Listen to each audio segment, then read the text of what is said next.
Velkommen ombord. Tak fordi du valgte SAS. Vores første prioritet er sikkerhed. Før vi letter, vil vi instruere jer i sikkerhedsvejledningen.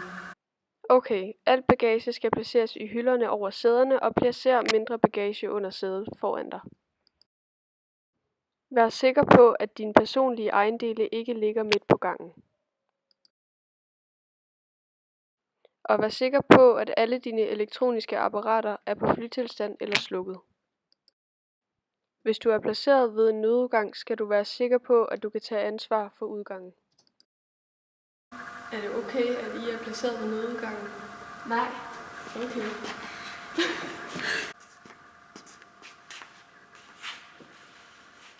Inden vi letter, vær sikker på, at din sikkerhedssele er fastspændt. Vær venlig at beholde selen på under hele flyveturen. Tag venligst hensyn til skiltene rundt omkring i flyet. Rygning er ikke tilladt under hele turen. Der er 10 nødudgange på flyet. 2 i bagenden, 2 foran og 2 i midten, og 4 vinduer over vingerne. Alle døre har en oppuslig sikkerhedsbåd, som vil blive aktiveret i tilfælde af uheld. Alle nødudgange er tydeligt markeret med et exit-skilt, og hvis strøm går, vil lysene i gangen vise dig vej til nødudgangene. Hvis der er iltmangel, vil der falde masker ned fra loftet, som skal placeres over hovedet og ned til munden. Husk at stramme masken, og vær ikke bange for, hvis posen ikke pusses op. Der er ilt.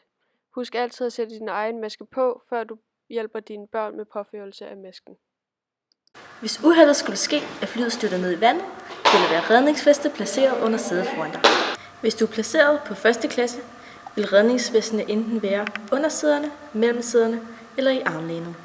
Ved brug af redningsvest, placer vesten over hovedet. Spænd vesten fast. Når du forlader flyet, hiv i stropperne på din vest, så den puster sig op, eller pust den op med røret, der sidder ved brystet. Du kan aktivere en lygte ved at hive i snoren, og hvis ikke der er en snor, aktiveres lygten, når vandet berøres. Hvis du stadig er i tvivl om sikkerheden, vær venlig at læse folderen i lommen på sædet foran dig. Ved landing, vær sikker på, at sæderne er rejst lige op, og al bagage er placeret under sædet foran dig. God rejse og god jul.